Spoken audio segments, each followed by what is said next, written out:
Rating new fidget toys. First up, I have the snapper.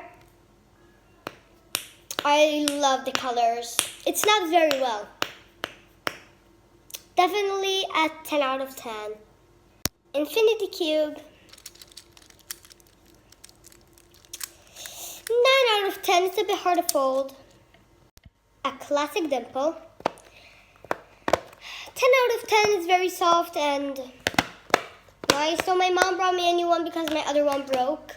It's broken a bit. Spinny ball. It's like a sports ball. You play with it like this. 8 out of 10. Pretty good. Glittery dimple. 10 out of 10. Very good. Puzzle ball.